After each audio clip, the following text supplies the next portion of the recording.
Show, a podcasting collaboration with JP Productions and Oddball Magazine.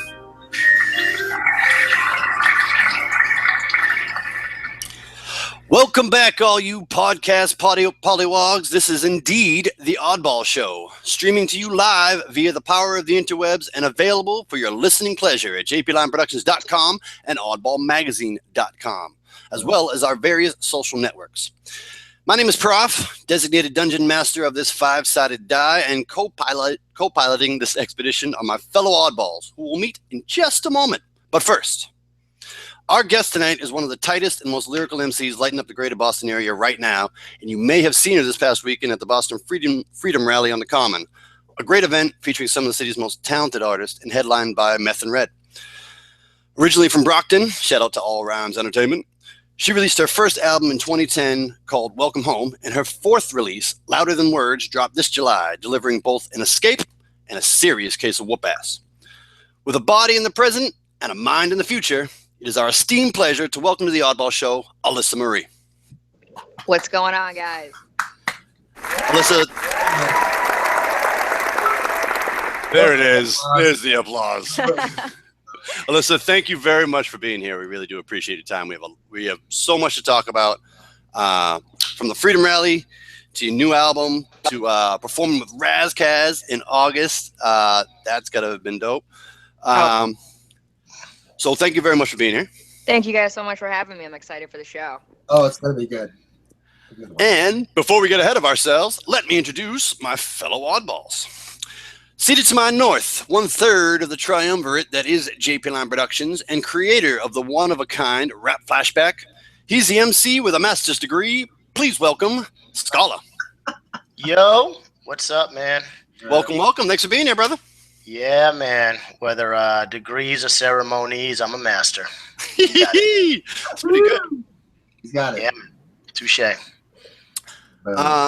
In absentia this evening is the associate producer of Oddball Magazine and host of the Stone Soup Open Mic every Monday night in Cambridge, Mass., which just gave out its yearly Max Powers Award to poet Jonathan J. Joseph. So congratulations to him.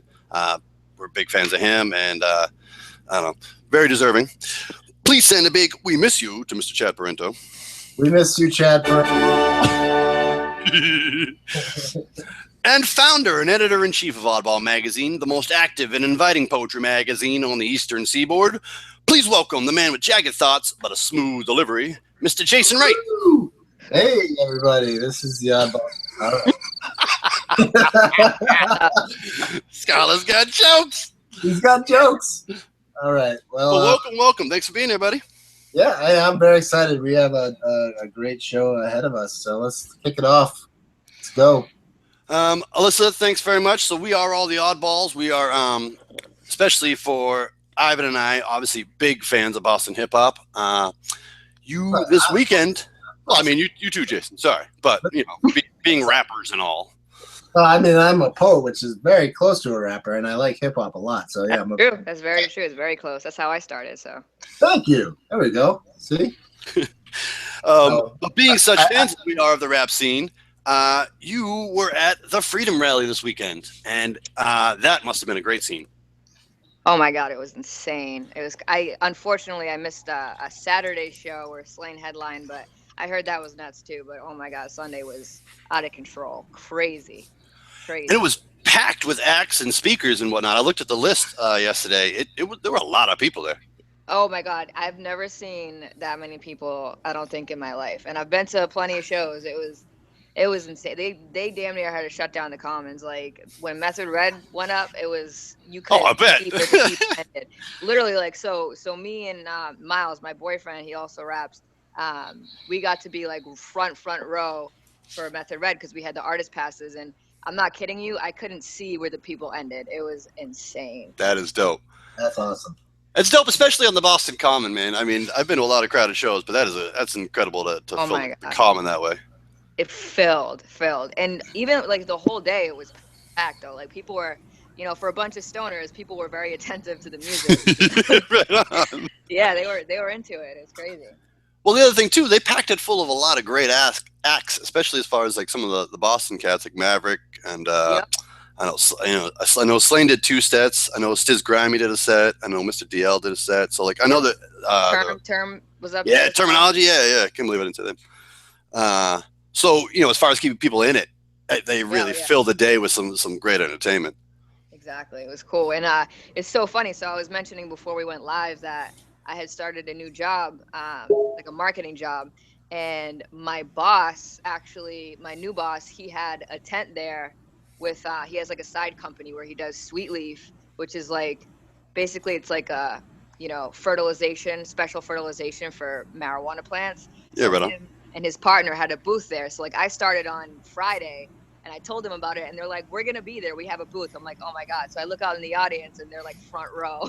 That's so dope. Very funny, yeah. Well, it's an active and growing scene here in Mass, especially with November's ballot movement. I think it's really cool to see the representation and the political activism, but in an artistic way. I think there's a lot. The Freedom Rally's been going on a long time, so that. Normal and the Massachusetts Cannabis Coalition are really active groups. So, yep, they did an amazing job. That was I've been to them before, not like a full day attendance, but they did an amazing job this year. It was real awesome. We'll definitely be posting some links to that stuff. There's videos I know and pictures. So that, and along with all of the other pertinent links, will be up at the bottom of our podcast on both JP9 Productions and Oddball Magazine, as well as in our tweets and other social media shout outs. So definitely check out some of the stuff on the Freedom Rally. Jason, how you feeling, buddy? I'm feeling good. So did you play a lot of songs at the Freedom Rally? Yeah, we did. So it was me and my full band. It was our first show back together since I was back from Cali. We did 6 songs, and then Miles did like an acapella, his own little like intro acapella for me, and dope. It was dope. They were so receptive. It was cool. I didn't know what to expect, because like I said, I had heard from friends of mine who have performed in the past, saying they kind of like it was mixed reviews because they were playing smaller stages and there wasn't a lot of people paying attention. They were kind of just off zoning out. But luckily we got main stage. We got a great slot, so it turned out pretty amazing. Nice. Did you play a lot of stuff off your new album? We did too. So that was a tough thing, is I had just recently gotten back from Cali, so it was like we hadn't had a lot of time to practice, and the band didn't know any of the songs, so we had to pick 2 songs to like perfect, you know what I mean? So we had 4 of our old songs that we've always done, and then we did Escape and we did Whoop Ass. We love Whoop Ass. That's a done. Yeah, that's a tough one to do live, I'm telling you. Like I had to have Miles. Actually, I never have a hype man, but just because it was the first time doing it with the band, I was like, I want to make sure I do it right. So I had Miles come up and hype me on that song. But it went over well though. People loved it. Yeah, I bet. Do you have video of any of the performances up there or anything? Or hopefully we can see something? Videos? Yeah. Our whole set was filmed on 5 cameras, so we'll have footage. Nice. Yeah, it's not out yet, but we'll definitely have some high quality footage coming out soon. Yeah. And we got the soundboard recording too, so you can hear it crisp. Nice, man. That's awesome. Hey, I gotta say real quick, you're a beast MC too. As much as I know many MCs, I think you're one of the top. I think you're an amazing, phenomenal MC. I honestly do. Thank you so much. I appreciate that. Yeah, I mean, it's incredible to listen to just how smart the lyrics are. Thank you. You know what I think is cool is you guys. I don't think I've ever been in an interview on a radio show where I haven't been introduced as a female rapper. So I think it's real cool that you guys just introduced me as an MC. Hell yeah, man. Round of applause. That's the way it should be. Yeah. I appreciate it. Yeah, definitely. I mean, it's just listening to I really like your new album a lot. Louder Than Words. I really like No Parades on Easy Street. I think those 2 albums are both phenomenal albums. Yeah, No Parades is your favorite? Yeah, No Parades on Easy Street, just from start to finish, is my favorite album. I mean, I like Louder Than Words a lot, but there's just some certain songs on No Parades on Easy Street that are phenomenal. Although that, a couple songs that you did on Louder Than Words Escape, and like you start off with Whoop Ass, which is pretty. We'll play a little sample of it. Bars, just yeah, bars. Play it now.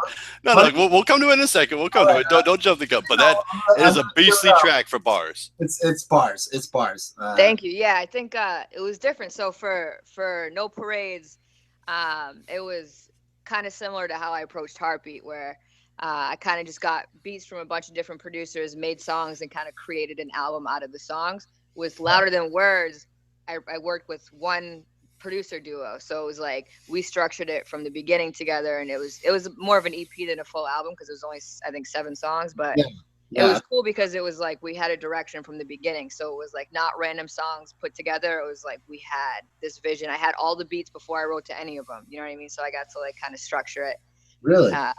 Yeah, I think it's definitely my favorite project of mine, but I think it's just because, you know, I worked really hard on creating full songs, like from structuring the hooks to structuring the track listing. Like it was definitely my favorite project. But No Parades, I mean, that's my shit too. I'm not a fan of my own, but I'm a fan of my music because it can take me to where I was at that point in my life. You know what I mean?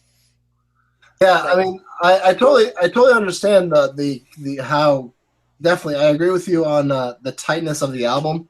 It's 7 songs, but it flows really well together, almost like it was crafted like that to play. Exactly, that's what it was. That's like why an album. You know what I mean? Yeah, hell yeah. Thank you. Yeah, no, it's good. It's real good. Who was the producer duo that you worked with on this album? Dope Boys. They're from Germany. Oh, really? Yeah, they're super talented. How did you come in contact with them? So I don't know if it was 2013. It might have been 2013 where they had reached out to me, and they gave me a beat, and I love the beat. So if you look it up, it's called Experimental Flow. That's the name of the song. So we did that song together.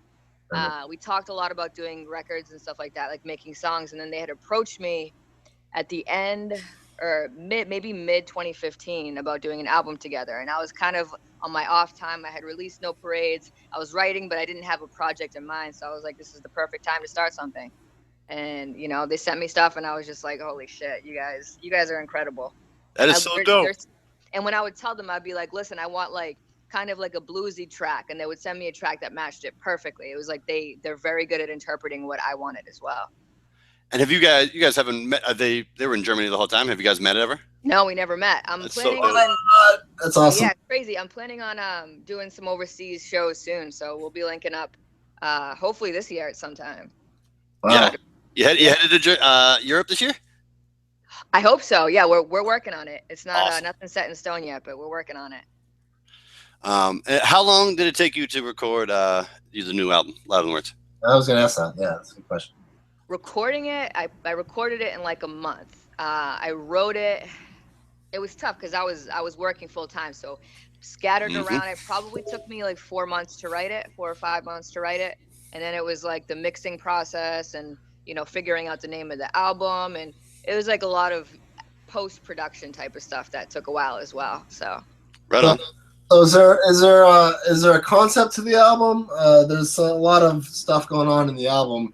I wouldn't say it's like a themed album. I would say it's themed. It's not like a concept album. It's like, I took from a lot of personal experiences right now. So if you listen to it, you'll hear a lot about acceptance, about, you know, I'm dealing with a lot of not personal addiction, but addiction and codependency issues from the outside perspective. So it's a lot of like outside perspective, looking in at people around me and kind of trying to interpret, you know, like for example, Escape. People were kind of receiving it. A few people were receiving it a little weird because they thought I was trying to promote addiction or promote drug use.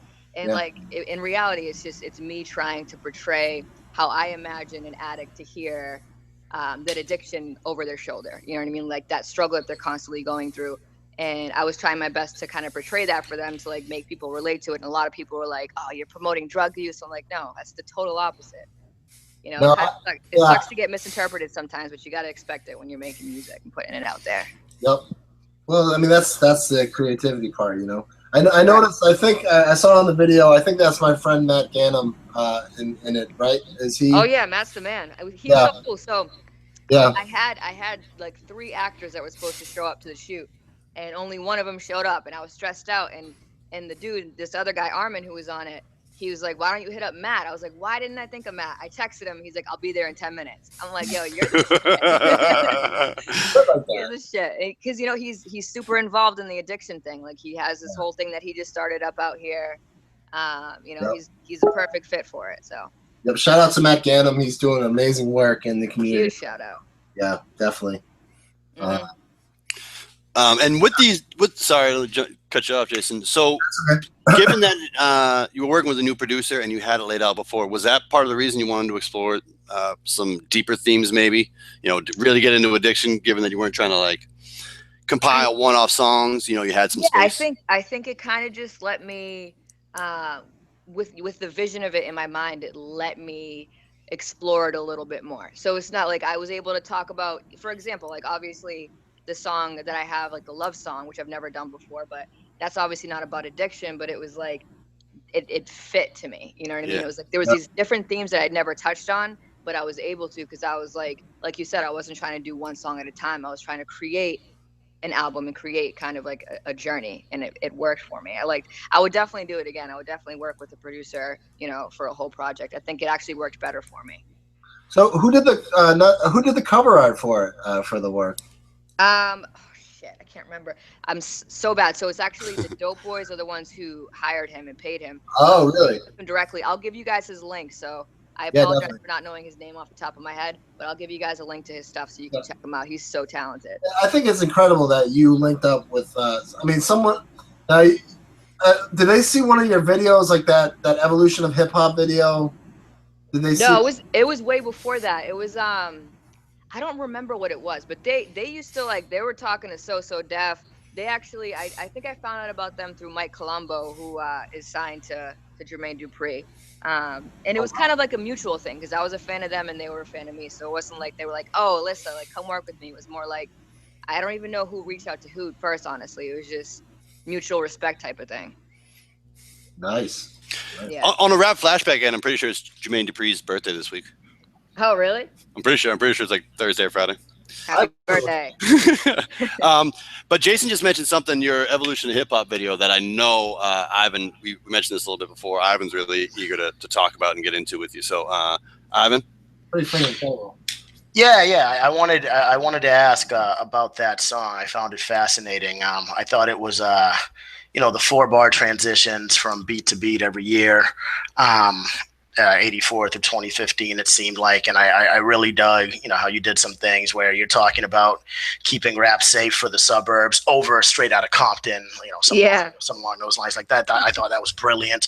I just wanted to ask, high level, like, what was your inspiration for doing that? Obviously, I'm going to guess hip hop and the timeline, but where did that idea spawn from, and how did you go about building it? I mean, what was the the thought process as far as selecting the tracks that you were going to rap over, and how much editing did either you or whoever edited, whoever did the track with you have to do as far as pacing out, and either slowing down or speeding up beats, because I noticed the cadence is pretty consistent throughout, and the beats seem they transition seamlessly, and I definitely heard, just being familiar with all these songs, a couple of spots where it was slower and faster, but for the most part it seemed like a really, really good job. So I just wanted you to speak on that, like I said, high level, and if you want to drill down, feel free.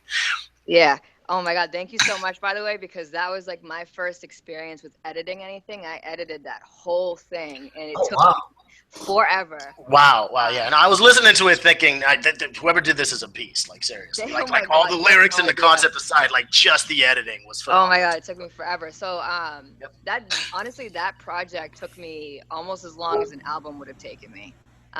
It was like from writing, because like you have to think, if you're like switching up every 4 bars, it's hard to like maintain a cadence and maintain like a flow without like sounding stagnant or switching it up too abruptly. So it was like, in retrospect, I kind of wish I had taken a little bit more time in the recording process of it.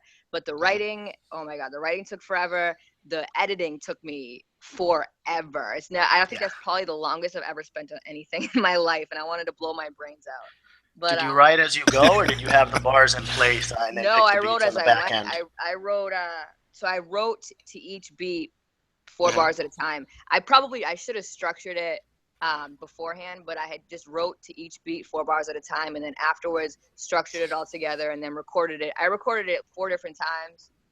Mhm. I still wasn't happy with the recording of it, but I was happy enough with it. And then the videos took a while too, but that was Speakeasy Studios who did that video. They're super talented. Nice. They're actually 2 of the people that have that company. They're members of my band, my bassist and my guitarist. So, and then yeah, I've had this idea probably since like 2011 that I Okay. wanted to do that. Just thinking about like the state of hip hop, because at first it was going to be like an evolution of hip hop where I started with the raw shit and then I ended with like the commercial shit, and it was supposed to be like showing you how hip hop's kind of devolved a little bit. But then I was like, you know what, you can find dope hip hop and you can find dope beats if you just look a little harder. So I kind of transitioned from like the pop rap, which is the raw shit in the 80s and the 90s, to like the underground shit, which is still raw. You know what I mean? Yeah. So, There you go. There you go. No, I noticed that, and I wanted to ask you a quick follow up on that too, and you kind of beat me to the punch there. But yeah, like I noticed that you weren't, because it sounds like the type of track where it's gonna end up on the tip where you're just like, and everything that's out now sucks, and I hate all these new rappers, and I hate when people think that way. I just think it's very short sighted. People in the disco era were trashing the early 80s rappers. What the hell are they doing? What are they wearing with their tight jeans? And then the mid 90s or the early to mid 80s rappers are trashing the mid 90s rappers. What the hell are they doing with their baggy jeans? And what are they, what I mean? It happens all the time. It's cyclical. So I noticed that, not just on that track, something else I heard from you, and it escapes my mind right now. I apologize, but where you as lyrical as you are, and as technical as you are as an MC, you're not sitting there kind of on a high horse saying I'm better than all of these trap rappers because of how I spit and my influences and my approach towards hip hop. You're really giving credit where credit is due, which I think is fantastic. So I mean, if you want to expand on that a little bit, I'd appreciate it. Thank you. Yeah, that's kind of what my thought process was, because I was like, I don't want to bring negativity to it. Obviously, like, everybody has their own opinion. Am I like a huge super supporter of trap rap? No, but like, I listen to it in the car when I'm driving. You know what I mean? I don't hate it.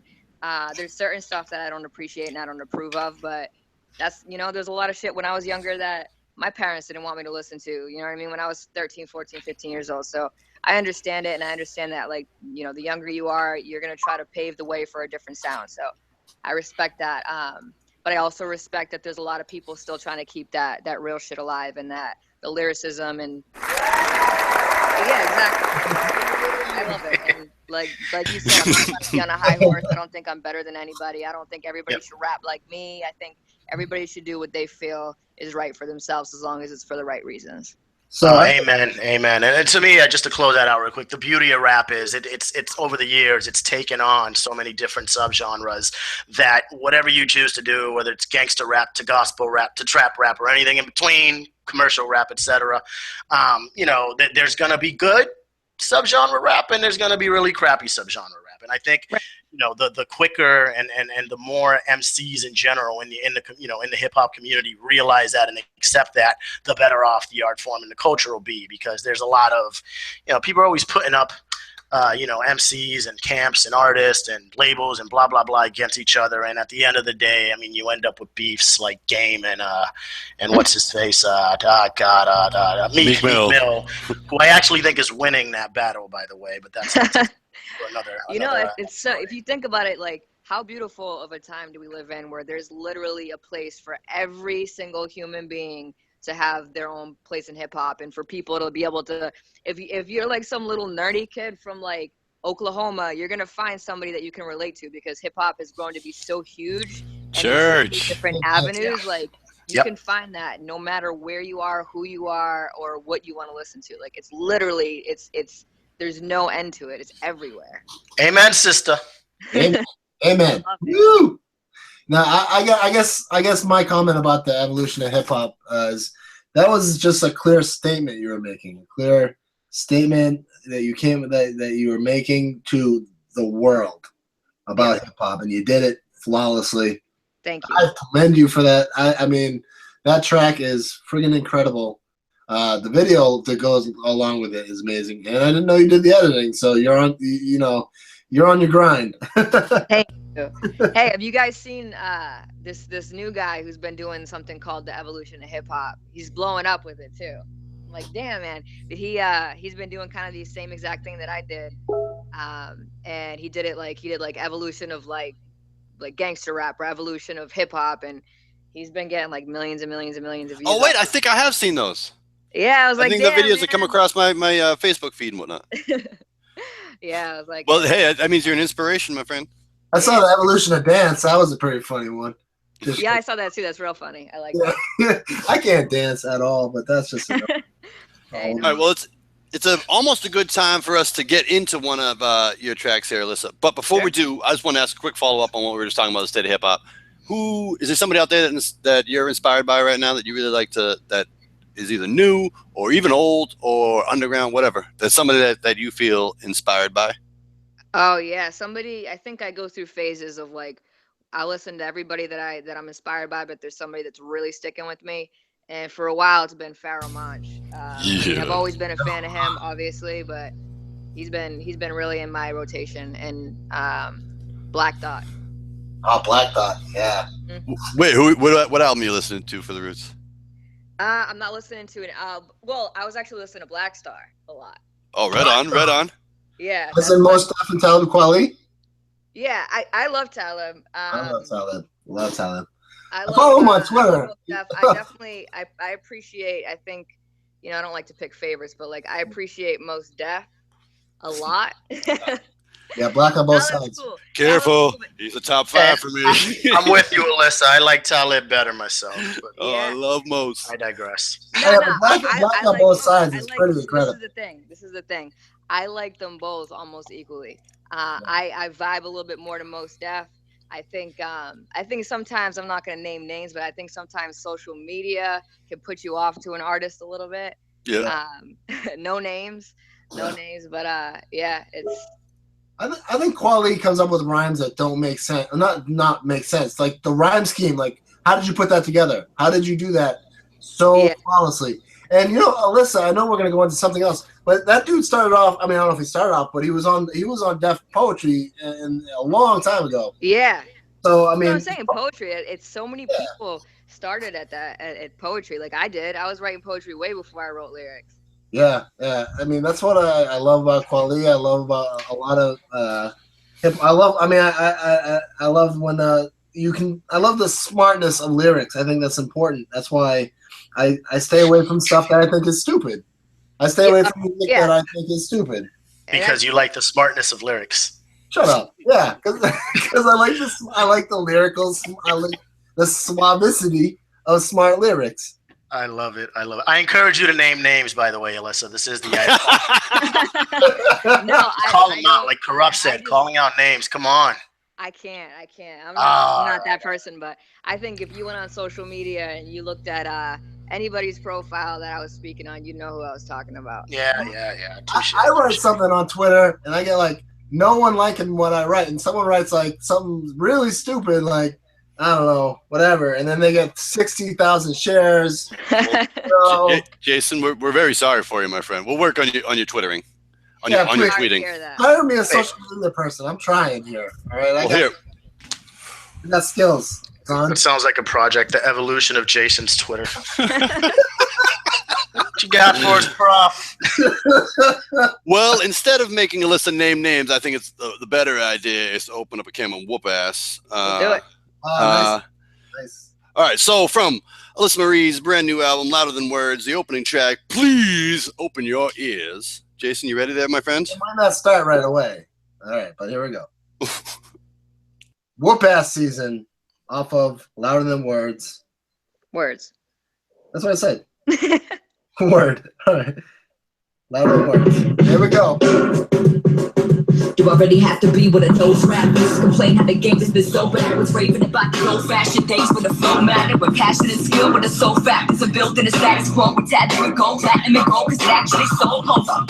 I gotta scold you, rookie rhymes. Am I supposed to sit and overlook in silence? You forgot your role, I know some good reminders. Kill your own career and sign the death notice with the same pen, but you wrote your book of rhymes. Oh, you took my kindness as a weakness. Let it be your first mistake made, a final inconvenience. When you cross the line between us, I didn't see that I take pride in my achievements. I don't need your fake alliance to remain. Just see what I can figure to change. Figure this, figure the same, biggest the rigging the game. Figure the wicked away, when thinking of bigger the figure the brain, the very literal brain. Definitive, figure the same, and didn't consider the way to say can change the picture, the image, and grain. The bigger the claim, the bigger the loss. So to climb a little bit small, making the wall fall with tiny, bringing the time, bigger it with yours. So when it's all been said and done, have you done what you said or not? Let a lot slide. It's about time to settle the plot. Still, I gotta hand it to you. That little game you won, and it's quite impressive. But what happens when they face you fronting from the right perspective? When it's like the directive change, when the cycle degenerates, and the walls are closing in as you lie tied to the bedroom.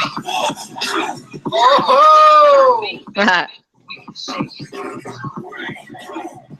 Try to run, but the demolition has begun. Think you got me? Make a move and we can shake.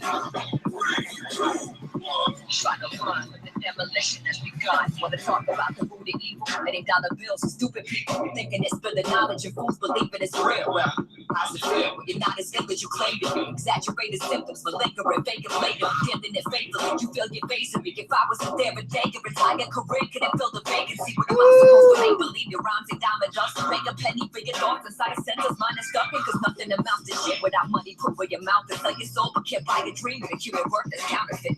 It's pretty obvious your best to design. Your little mind suffers the coding complex next to mine. You're a scared dog in a leash that's barking. Market is territory. Seems hard to step into his yard, and it's a separate story. It's all in a metaphor. It's far from authentic. I call you soft in my songs if you bars ain't already said it for me. And actions speak louder than words. Haven't you heard? Trying to survey for some life in the aftermath of an earthquake. Leave your ass in the dirt with a bird. You're making it worse by recycling the wordplay that you should have trapped in the first place. Not bashing you per se, just saying out with your best verse on my worst day. The truth hurts, take my tracks with the first day. Said I'm done giving passes. Level the site with dynamite, and when it crashes, build a better one from its ashes. Oh!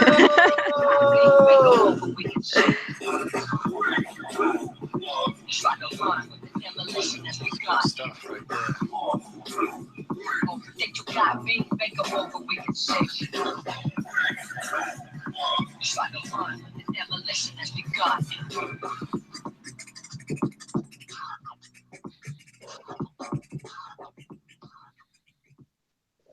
Oh my! Alyssa Marie, y'all.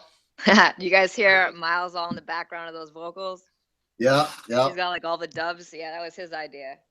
Woo! Some major ass. We like it. You know what? I heard some DOS effects in there. A little. Yeah. I heard DOS. I heard DOS, but. Yeah, it was actually so the ad lib, well, not the ad libs, but the dubs that Miles was doing. It was kind of inspired by, I forget what song it was, but there's this Onyx song where they do that. Where they have somebody else like screaming the dubs on them. Yeah. It is. But yeah, that was a fun song to do. I feel like Onyx was screaming a lot. Yeah, that's true. But they were also Dubs, man. influenced. Yeah. They were influenced by that same Iggity. Like the Sticky Fingers was some of that whoop ass season made me think of like immediately. Yeah. Which is pretty funny. Yeah, I mean, Onyx was pretty fast, but DOS effects did the same kind of thing, you know. With, Oh, definitely. Big boss, editing my big boss dance. All right, well, here that's a great place for us to start in just a second. I want to ask a little bit about influences and who, you know, where some of that your lyricism derives from. But before we do, let's finish up our little mid show break here and talk about what's going on with J-Plan Productions and Oddball Magazine, the two respective entities that bring you the Oddball Show. Jason, you feel like kicking it off? You want me too on our side? I'm so pumped up from that song. It's amazing. Oh wow! I can't believe we have Alyssa on the show. And by the way, you're such a nice person to talk to. By the way, Thanks. You guys too. All right, that was okay. So today at Oddball Magazine, we have my Jagged Thought 142. It's called 2 times 2 is what it's called. That was today, and we also had with that poem. We had a poem by Sophia Lee with artwork from our friend Allison Golden in California. Shout out to her. We always have every Monday we have the comic strip The Odds with Bill Harvey. His was math related, so I didn't get it, but it's a funny comic. It was English related. I might get it more.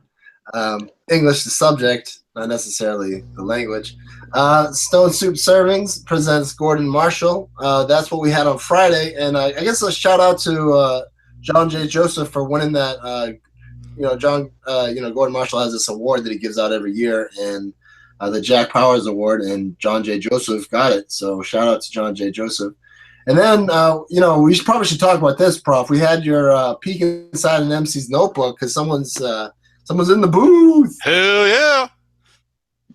So that's a great way to transition over to our side. So that's Oddball Magazine, the dopest poetry magazine around. Go check them out at oddballmagazine.com and find them on Twitter and other interweb locations at Oddball Magazine.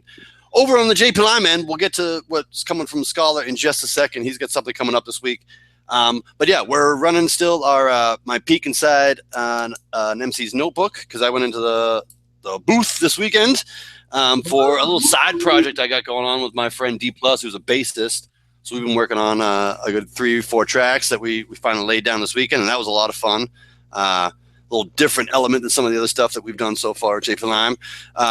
So there's pictures up on Instagram and Facebook and Twitter and stuff, but also at JP Lime and at Oddball Magazine. You can check out some of little bits and pieces of the verses that I laid down this weekend.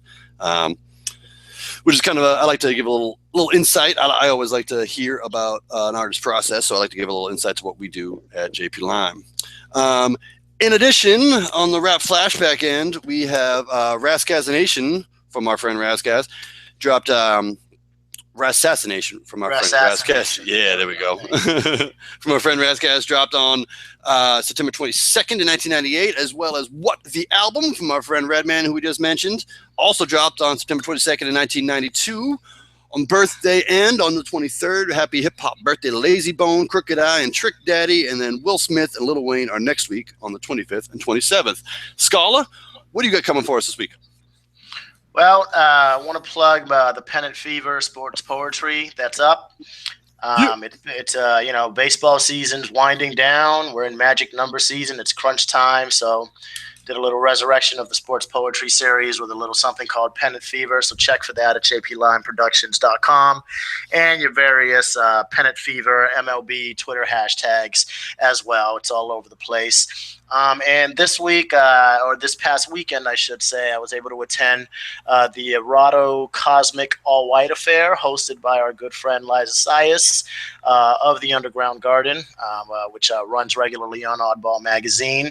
I was able to attend that party. Really, it was a dance night, and I had a very good time. House music. I'm not really, I don't really do house music. I like it. I don't know it, and it's a good thing that I didn't get any film or pictures of myself dancing because everything is a variation of a two-step, and these people were like on the floor, like break dancing and doing flips and all this yin yang, and I'm like, all right, I'm just gonna sit here and two-step and occasionally bop or ditty.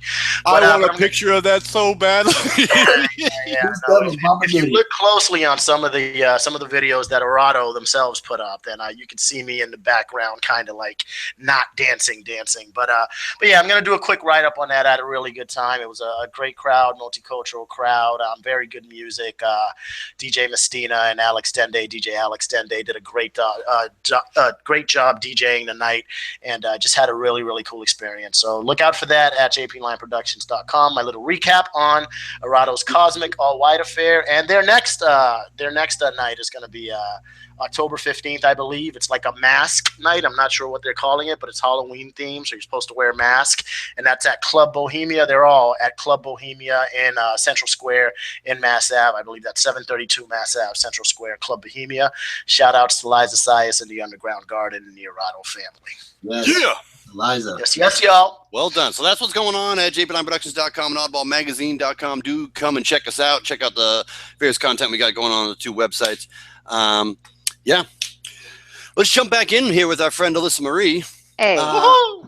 Alyssa, we started talking a little bit about some of the groups that we could hear in your flow, like Daz Effects, especially on the whoop-ass season with the like Iggity kind of flow, and just other people that we just mentioned. But who would you consider, and this is favorite rappers, I think, are different than influences. Who are people that you would consider actual influences on you? That's a good question, Prof. It is a good question because you're right. Well, thank you. It's a big difference. Like I said, definitely Pharoah Monch.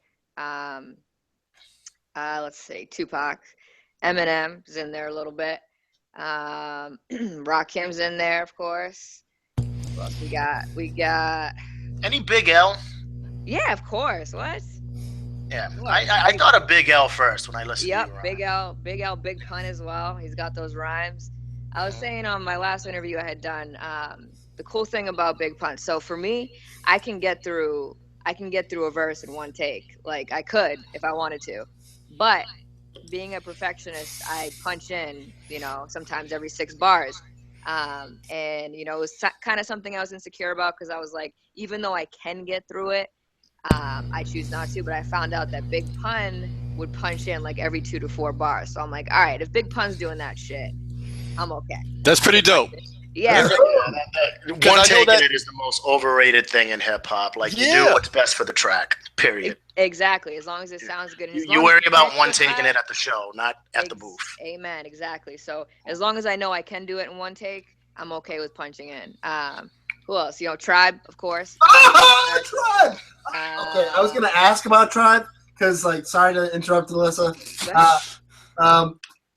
Ivan was talking some smack about Tribe, and I defended Tribe to the death because I love them. Because Midnight. Oh yeah, and not even obviously Tribe is. Go ahead. Sorry. No, sorry. I just get excited with the word Tribe being mentioned in my presence. Yeah, and it's so cool because Q-Tip is also, obviously, as you know, a phenomenal producer too. So it's like such a cool. I love that. I love somebody that makes a good song, rhymes their ass off, and can produce with the best of them. He's a better producer than he is a rapper. I'll tell you that much. Jesus. Wu-Tang, of course. You gotta mention Wu-Tang. Obviously, you already know Wu-Tang. Redman, Method Man. So you're in the mid '90s, a little bit before that, mid '80s, late '80s. For sure. Yeah. Gotcha. And so you're that golden age girl. We definitely. We had talked about the Roots a little bit, but the Roots, I love live instruments. And the way I do it with my band's a little bit different. Like we're a little bit more. We have kind of like an alternative rock style in our first record that we're doing. We're going in a different direction for the second one, but the Roots I just love because they make this beautiful music in hip hop. It's like, like obviously I love sample beats, I love boom bap shit, but I love how they do it. And the cool thing is, I forget which. I think it's Things Fall Apart, where they have like this cool hidden track where like it just keeps playing and it starts going in the negatives. Do you guys know what I'm talking about? Nope. Damn. It's so dope. So it's like this hidden track, and you can't skip to it. It just plays after one of the songs, but you'd have to let it play through the end of it. But so we're trying to figure out how to do that shit for our album, but I can't figure the fuck out. It's like, how the hell did you guys do that? 10 years later, the technology escaped you somehow. It's so crazy, but it's really cool because like a lot of people don't even know it's on the record because it plays for like a minute and then all of a sudden it drops in. There's this lyric that I love. Tell the quality. No, it's Bahamadia, and she goes, "Peace out to the home pyro who's puffing on the hydro." But when she's saying it, they like put this like real. It's off of Sound Bombing 2 by Rock. Yeah, and I don't know. She's just got this. They really dub her. They do her voice, so it's like I don't know how to explain it. Yo, this is so weird. Hold on one second. I just have to ask Miles. I think he has that CD in his tape deck right now, and I think he just listened to that song like yesterday. Dope. Peace out to the home pyro who's puffing on the hydro. Yeah, that's so funny. That's so crazy. He's actually on the phone, so when he gets off the phone, I'm gonna call him in here. I'm gonna ask him if that's the one he's got in his tape. Yeah, that'd be so funny. Yeah, she's shit. Yeah. She's dope. And I gotta give love to the ladies. MC Light. Lauryn Hill. I like Lauryn Hill because she's a poet and she sings her ass off and she rhymes. Yeah. I forget there's a pretty well known rapper who obviously I'm not gonna drop names again, but we were talking a couple of years ago and he was like kind of trying to get me to go more raw with my style. He's like, you can't keep doing this like deep shit, whatever. He was like, you gotta get raw with it. and he was like, "That's why nobody fuck with Lauren when she did the Miseducation." I'm like, "What are you talking about, man?" She won Album of the Year for that record. He was like, not what the real hip hop heads. The real hip hop heads want to hear her spit. I'm like, she does spit though. She spits and she sings and she makes beautiful music. Now, I don't know whatever happened to it after that. But yeah, that's kind of that's just it's hip hop heresy. It's Album of the Year winning. It's one of only like 2 that hip hop's ever won. It won, in addition, a whole host of other awards at the Grammys, and it was groundbreaking. Get out of here! Phenomenal. Thank you. That's what I'm saying. He's like, not real hip hop heads don't fuck with that. I'm like, all right, man, whatever. Well, I mean, that's the problem. Again, you pit genres and styles against each other, and then you have all these stupid conversation about what's real hip hop and what's not real hip hop. So along those lines, I wanted to ask you real quick: who do you listen to now? Who do you like now? Whether or not you're influenced by them. Are you talking about like new school? Today, yeah, today's people. I like Logic. Today's artists. I think Logic's cool. Logic, yeah. I like some of the dudes on Rhyme Sayers. I like Greaves a lot. I think he's got a really cool style to him. You like Greaves? What's that? You like Greaves? Greaves. Yeah, Greaves. Yeah. Are you? Do you like Atmosphere? Do you like Dilated? Who's that? Do you like Dilated Peoples? Evidence? Of course, yeah. Evidence too. Evidence is another example of somebody that can rhyme and he can make some crazy motherfucking beats. Can I swear? I'm sorry. I keep swearing. Of course we can. Yeah. This is the fucking internet. Everybody has their own rules, though. I was listening to both the Layover and the Weatherman LP the other day. I mean, Evidence is just one of my favorite to listen to. He's awesome. The stuff he does with Alchemist makes me happy. You know, it's awesome. It's like, how can someone be that good? You know. Yeah, I was like, because when we were living out in LA, I was like, man, I want to run into both those dudes to grab some beats off of them. At least. Maybe some rhymes. Who knows? Any LA rappers stand out while you were out there?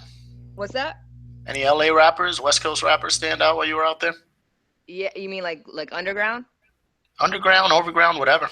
I met a couple of really dope rappers out there. We met I did a cipher for the Cipher Effect with some females, and there was this girl Kiddo who's like a young girl, and she was like a fan of mine, and I was talking to her before the cipher that we were in, and she was like, "Yo, you're a big influence," and I was like, "That's dope. I can't wait to hear you rhyme." And she got on the thing and killed it. You can see the cipher online. Nice. Can you send us that link? Yeah, I'll find it for you. Yeah, let's put that up there. Yeah, that sounds dope. Yeah. And then there was a girl, I don't think she's from LA, but her name's Hannah, and she was the first one on that cipher. She was dope too, and Crystal's dope as well. Met Locksmith. Locksmith's dope. Who else did I meet out there? How would you compare the two scenes out in the West Coast and out here, Greater Boston, LA? It's hard. Is it pretty much how much you put into it, or I think so. Opportunity out there? What? I mean, the thing is, it's different for me because I've been on the East Coast like my whole life, so I'm kind of used to how it is out here. I think it's in a kind of a cool place on the East Coast right now because for a while it was it's still competitive, but for a while it was like very like I'm gonna make it and like fuck everybody else in Boston or whatever. Yeah, especially Boston. Yeah, I think it's been better lately. I think people have been real supportive of each other, and there's like a lot of really cool events. Shout out Rec Shop for doing the Subway Cipher and all the stuff that they do. Yeah. I love Rec Shop. I'm glad. Yeah. And then, but I think on the West Coast, it's like it kind of feels like it's like 15 or 20 years ago to me back there. Cause like everybody's like really, really hungry and like people, it's like a different style out there. And when you go to a hip hop show, like me and Miles opened up for RA out there, RA the Rugged Man. Rugged Man. Oh, that's my dude. He's like one of the coolest people you'll ever meet too. Like he's always super hospitable. That album is amazing. That RA Rugged Man. What the song he does with Talib Kweli is. Oh my God, he's so talented. Wait till you hear the shit that he's got. I mean, I haven't heard his shit in a while, but he played some stuff for me and Miles last time we were out in New York, and it's crazy. Just hanging out with Rugged Man, huh? That's cool. Oh, that's my dude. I love. He's always been really supportive. He's like, if you know him, he's just like one of the most hospitable, cool people you'll ever meet. And he's like, he's obviously a psychopath, but he's so fucking nice. Yeah. He's like a nice lyricist. Like he's like. He is. So we opened up for that show, and the crowd was packed. Like talk to me about He was. People were showing crazy love, and I mean, any show I've opened for him probably like 5 times now, and every show people are going crazy because he's just such an amazing performer. But they were going fucking nuts in LA. You know, Is that how you linked up with Razcast when you were out there? No, actually, he I forget how it happened, but he had tweeted me or something like that, or a producer that we both know tweeted, and I think that's how he got to know me. I actually have no idea how he figured out who I was, but we ended up. That's an honest answer. We just both ended up on the show. Like Leeds hit us both up, and then he tweeted me, and he was like, "Yo, I'm excited to meet you. I've heard your shit. We have a lot of mutual friends." I was like, "Holy shit, Razcast, really?" And then when he got to the show, he like came up to me before he even went backstage, and he was like, just showing me so much love, like saying like, because a couple of our homies were out there that we both knew, and he was just like, "Yeah, man, they showed me your shit, and you're dope, blah blah blah." And then he got on stage and he did this like whole fucking speech about me, about how dope I am and how like he's really happy to meet me. What? Yeah, I wish I had it on film. Like I've been trying to find it since the show, but it was one of the coolest moments ever. Well, Cool. if anyone has that, on a bullet, you put it in your brain. yeah, Yeah, seriously. that film. And it's funny because Miles was filming like a lot of the set, and then he pressed like stop record right as Razcast was saying shit. I'm like, oh, wow. It was cool. It's not on Instagram. It's not on anybody's like. I searched for like 5 hours. I bet you did. Someone's got that. Someone's got that. Someone had to be at the show. Someone has that. We'll get it. We'll find it. Yeah, he's cool too. He's real. That's the only time I ever met him, but he's a real cool guy. Yeah. That's pretty dope. Yeah. All right. Well, here's the tragic thing about having a great conversation with talented people. We're almost down to the end of the hour here. Like it's crazy how this zips by when we're having a good time. Yeah. Wow. So a couple things I want to get you real quick. We've talked about a lot of cool stuff. I want to make sure there's nothing that we miss as far as what's coming up for you, things you want to promo, things that you really think anybody fans of the Oddball Show or fans of Alyssa Marie should hear. So is there anything coming up on your near future that we should know about? Sure. I'm one of the headliners on the Gilded Fest this year, which is October 1st. It is in Southie at the Lawn on D. That place is fun. I was there not long ago. Yeah, I actually have never been, but I'm excited for it. So that's October 1st. I don't know the exact info on like when I play. I'm assuming it's like later in the day, but that's gonna be really fun. And that's the only thing I have lined up in Boston right now. I'm plotting. We got a release coming out, but I can't say shit until it's ready. Yeah, that's right. Any delays, that means you can't put that in writing yet. Exactly. I've learned that the hard way, so I'm not doing that ever again. Right on. By the way, just to mention, I saw your Shook ones, 16 bars, and pretty good, pretty awesome, competent. I mean, thank you. Oh my God, Habit liked it yesterday. Yeah, I saw that on your Facebook. That is dope. I almost died. It's like we recently came in contact with Chuck D and our friend Memphis Jokes. When that one-to-one connection that you get on Twitter is pretty killer. So dope. He follows me. I forget who did it, but somebody tweeted him my video for Hold On Tight, song from Heartbeat, and he was like, "Yo, that shit's dope. We got to get it on rap." I can't remember. I think it's called like rapstation.com. Rapstation.com. Yeah, and then he followed me, and I was like, "Oh, Chuck D." Yo, Chuck D. I'm so mad I haven't seen Prophets of Rage yet. Yeah, me too. But there's only been a few shows. It's kind of hard to catch them so far. Yeah, but the first one. So we were out in LA when they had the first one, and it sold out in like fucking 2 minutes. I was so mad. I bet it did. So yeah. All right. So one other thing I just wanted to get in real quick. We don't have time to talk about it, but when you come on next time, we'll talk about it a little more. One of my favorite recent, one of my favorite rappers of like the last 5 years that I came across was Lady Essence.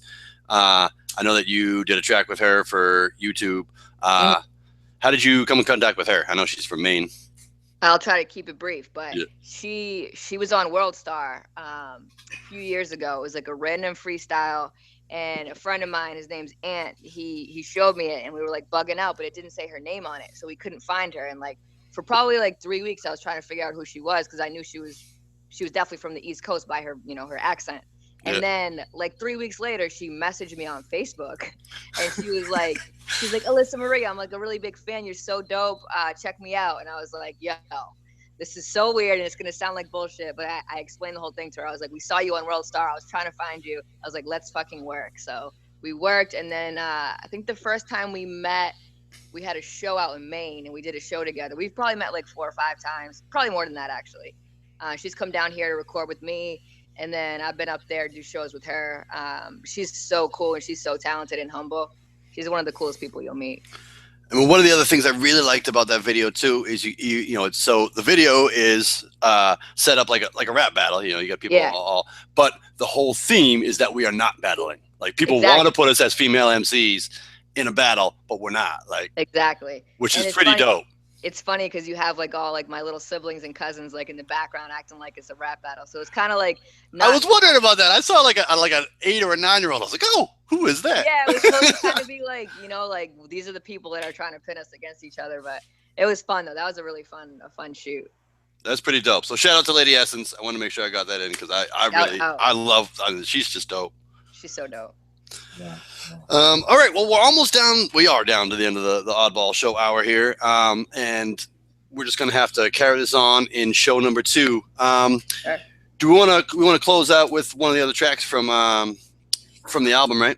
Yeah. Escape, right? Oh yeah. Escape. Perfect. Jason, Scholar, anything else that you want to make sure we get out before we close out? Are we closing out for the end of the show? Yeah, I mean, we're down to the end of the hour here. I mean, we could do like a list of 10 if we want. We can get that in real quick. We could do something else, but you can read my JT if you want. All right, yeah, we can do. Yeah, you want to do a JT? JT, and then out with the music. Sounds good. All right. So before we do that, thank you all very much for joining us here on the Oddball Show. Thank you, obviously, so very much to Alyssa Marie. You are busy and talented, and we really do appreciate you taking the time here to talk to us. It's been a lot of fun. It has. Thank you guys so much for having me. It was awesome. Yeah. So far, my favorite guest, for real.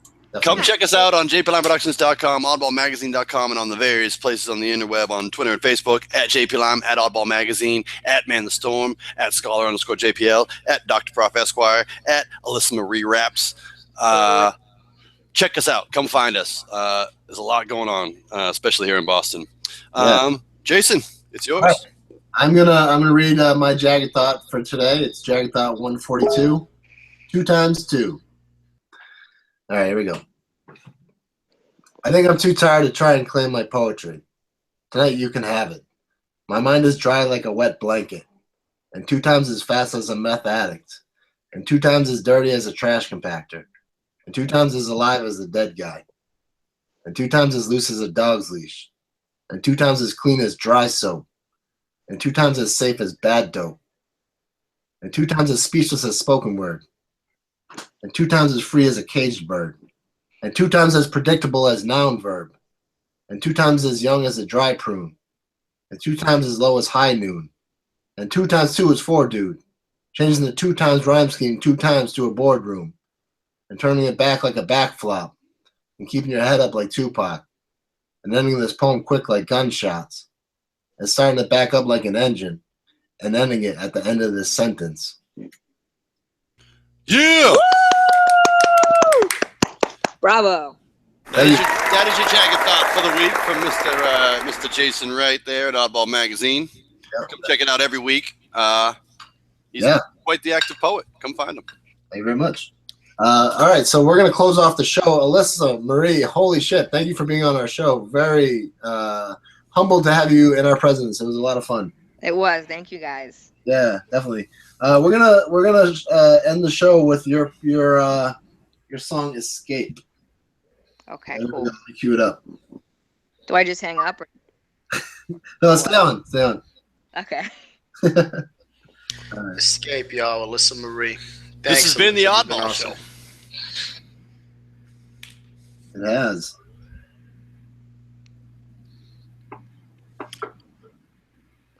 Ah, damn. Well, Jason cues that up. This podcast does run live both at jplimeproductions.com and oddballmagazine.com, and do to the fact that we're on YouTube, we run it on our Facebook and Twitter. But you can also find us on SoundCloud and on iTunes. So come check out the Oddball Show now on iTunes with Alyssa Marie. Check it out.